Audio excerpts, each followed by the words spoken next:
Hello, good morning. Edgardo Sambo here, and we are still on episode number 45, but this time we are now on part 3 of the same title, Idolatry.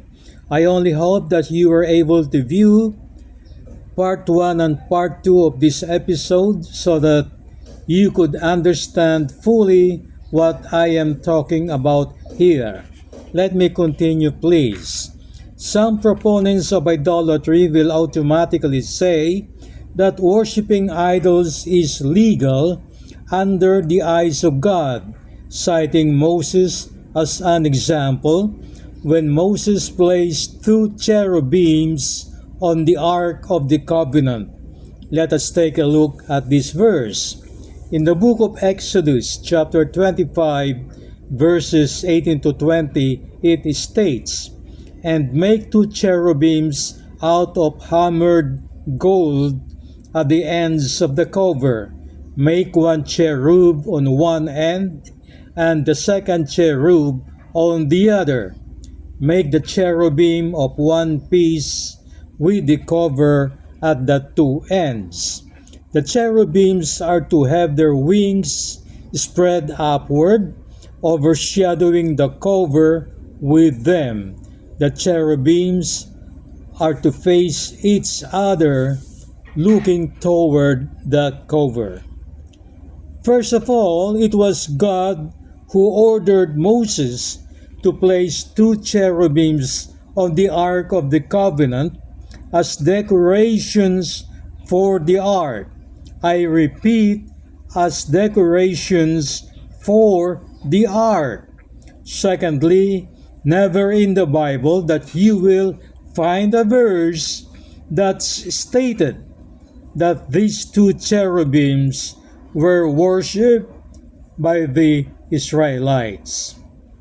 In the Old Testament, idolatry was being referred to as worshiping idols, but in the New Testament, Jesus Christ had expounded the meaning of idolatry, as you would notice on the next verse. In the book of Colossians chapter 3, verse 5, it says, "Put to death, therefore, whatever belongs to your earthly nature: sexual immorality, impurity, lust, evil desires, and greed, which is idolatry." Jesus Christ had included these sins as under the category of idolatry. This means that if we keep on committing these sins intentionally, then we are committing idolatry, just like committing idolatry when we kneel down before idols. In the book of Ephesians chapter 5, verse 5, it states, "For of this you can be sure, no immoral, impure, or greedy person, such a man is an idolater, had any inheritance in the kingdom of Christ and of God." The love of money falls under the sin of greed. That means if you are obsessed with money, and more money, then you are an idolater. In the book of Jeremiah, chapter 2, verse 27, it states, "Saying to a stock or wood, Thou art my father, and to a stone, Thou hast brought me forth.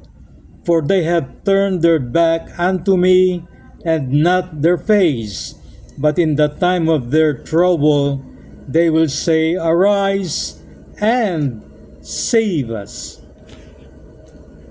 Even if idols are made of wood or stone, or any kind of medium, idolaters will continue to worship these man-made idols, even to the extent that in times of troubles and problems, idolaters will even demand these idols to arise and save them.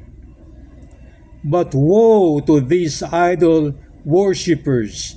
These idols do not have the capacity to arise or come to life.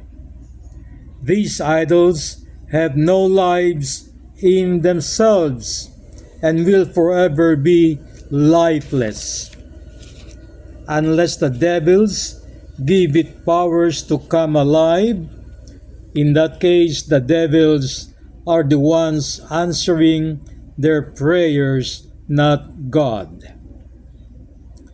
In the book of Habakkuk, chapter 2, verses 18 to 19, it says, "What profiteth the graven image, that the maker thereof hath graven it, the molten image, and a teacher of lies, that the maker of his work trusteth therein, to make dumb idols? Woe unto him that said to the wood, Awake!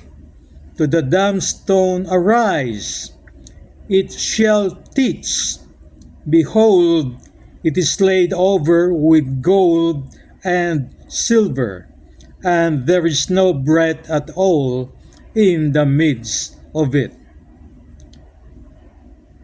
What does it profit an idol after it had been carved? Nothing, because these idols have no lives in them. These are dumb idols. They are useless. These idols cannot teach you anything, since they are lifeless. Even though these idols are laid over with gold and silver, they are still lifeless idols with no life in them.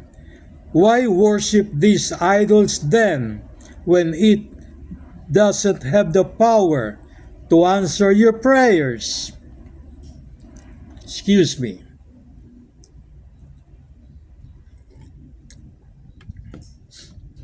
In the book of Philippians chapter 4 verse 6, it states, "Be careful for nothing, but in everything by prayer and supplication, with thanksgiving, let your requests be known unto God." This verse is as clear as a bell. We only have to pray to God who created us. We have to pray to God in spirit and in truth, because God is a spirit, and God has the power to answer our prayers. Idols cannot help you in any way, because these idols are lifeless. In the book of 1 Corinthians chapter 6, verses 9 to 10, it says, "Know ye that the unrighteous shall not inherit the kingdom of God? Be not deceived, neither fornicators, nor idolaters, nor adulterers, nor effeminates, nor abusers of themselves with mankind, nor thieves, nor covetous, nor drunkards, nor revilers, nor extortioners shall inherit the kingdom of God." It is very clear then that if you are an idolater, you will inherit, if you are an idolater, you will never inherit heaven or the kingdom of God. So why insist on being an idolater? In the book of Revelation, chapter 9, verse 20, it states, "And the rest of the men which were not killed by these plagues, yet repented not of the works of their hands, that they should not worship devils and idols of gold and silver and brass, and of stone and of wood, which neither can see, nor hear, nor walk." If you are going to read the verses before this verse, all the humans mentioned on this verse were thrown into the lake of fire, especially idolaters. In the book of Revelation, chapter 21, verse 8, it states, "But the fearful and unbelieving, and the abominable, and murderers, and whoremongers, and sorcerers, and idolaters, and all liars shall have their part in the lake which burneth with fire and brimstone, which is the second death." This verse is as clear as a bell. It says here that idolaters will be thrown into the lake of fire or hell.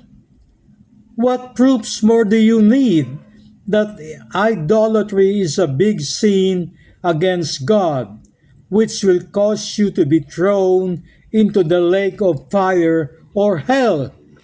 These are not my words. These are the words of God. When I said that idolaters will be thrown into the lake of fire, these are not my words. These are the words of God. So don't be mad at me. Don't blame me because I am going back to the book of Revelation, chapter 21, verse 8, which states, "But the fearful and unbelieving, and the abominable, and murderers, and whoremongers, and sorcerers, and idolaters, and all liars shall have their part in the lake which burneth with fire and brimstone, which is the second death." These are the words of God Himself, which have been stated in the Bible. Beware, my fellow Bible-believing Christians, this is not a joke, to be thrown into the lake of fire just because you are an idolater. Being idolater will give more weight for you to be thrown into the lake of fire. It is not a sin to carve idols or statues. What makes it a sin is that when you bow down or serve them. Let me expound on these words, bow down and serve them. If you are going to check these words in the modern dictionary or the Hebrew dictionary, it all boils down to the word worship or worshipper. So if you bow down to an idol, it is tantamount to saying that you are worshiping the idol not it represents. When it says serving them, it is also worshiping the idol or kneeling and praying to the idol. Well, these are strong words from God Himself, that being an idolater will surely bring you to hell, because being an idolater is a bad deed against God. And when the last judgment comes, each person will be judged according to his deeds, whether it is good or bad. Now, since being an idolater is a bad deed, then this sin of idolatry will give you bad points during the last judgment, which will cause you to be thrown into the lake of fire or hell. Let me expound more on this part 3 of idolatry. Idolatry is not only limited to kneeling down, worshiping, or bowing down in front of a carved idol or a statue. Idolatry is extended by Christ into the greed of having money or aspiring for more money and more money and more money, which will become you to being a greedy person. And being a greedy person, you are committing idolatry. And idolatry is also extended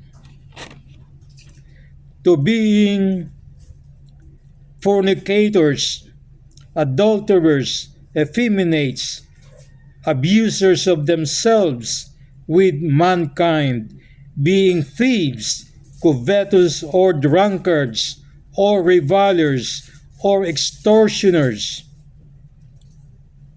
shall inherit the kingdom of God. Idolatry is part of this, as stated in the first book of Corinthians, chapter 6, verses 9 to 10. So idolatry is not only limited to bowing down or serving idols made of any medium like gold, silver, or foam or metals. It is extended to fornicators, adulterers, effeminates. If you are one of these, you are an idolater. If you are greedy for money, you are an idolater. If you bow down or serve statues or carved idols, you are an idolater. And being an idolater will bring you into the lake of fire or hell. These are not my words. These are the words of God. God said that if you are an idolater, you will be thrown into the lake of fire. And I believe and I assume that you know what the lake of fire or hell is.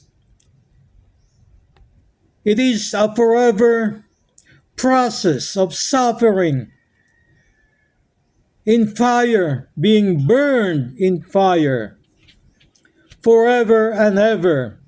Forever and ever means no end. You will be suffering no end,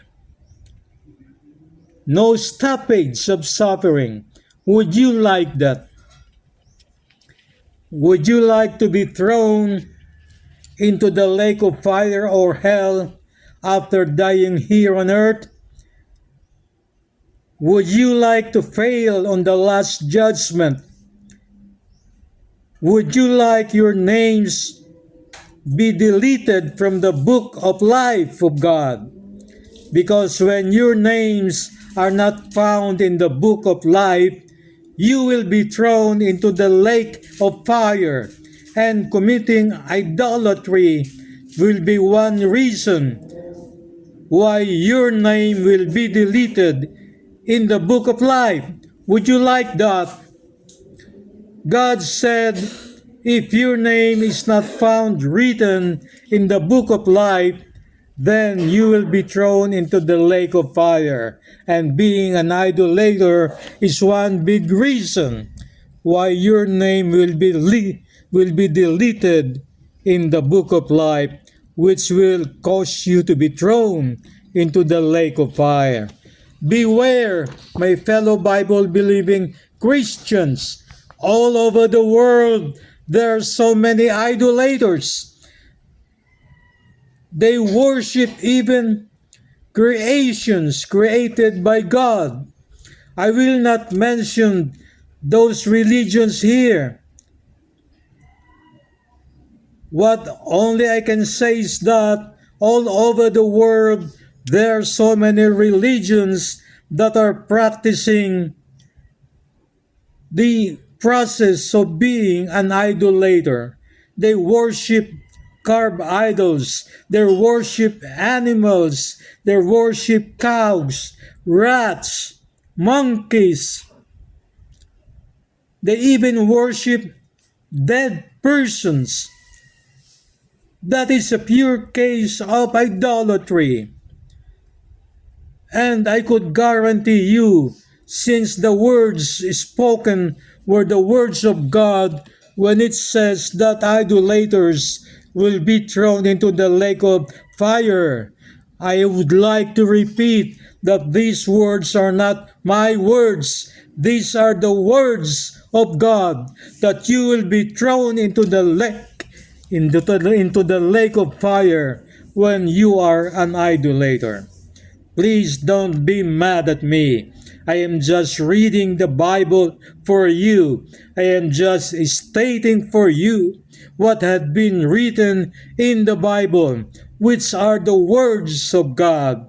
And it is very important to know that idolaters will be thrown into the lake of fire. My fellow Bible-believing Christians,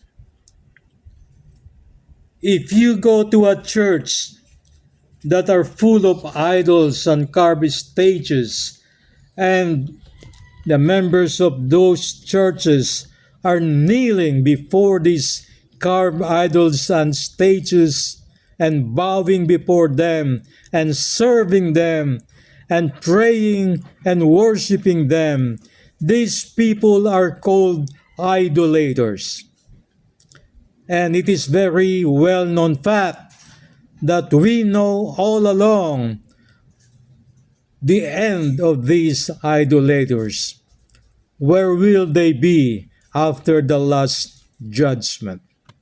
I would like to mention that if you are practicing the process of idolatry, that will be a big negative point for you during the last judgment.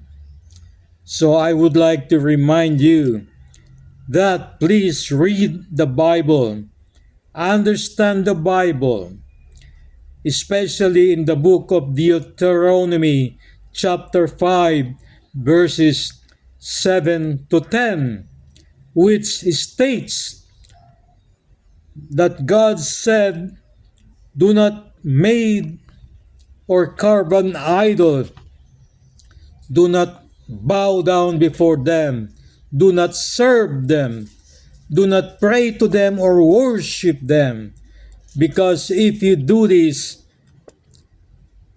we all along know that God is a jealous God. If you do these things, bowing and serving before idols,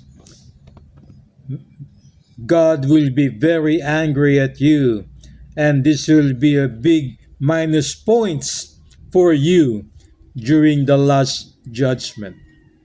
So please wake up, understand the Bible, understand this blog, and understand the incoming trap that I am going to pass in Facebook with the same title, Idolatry, episode number 45, chapter 3.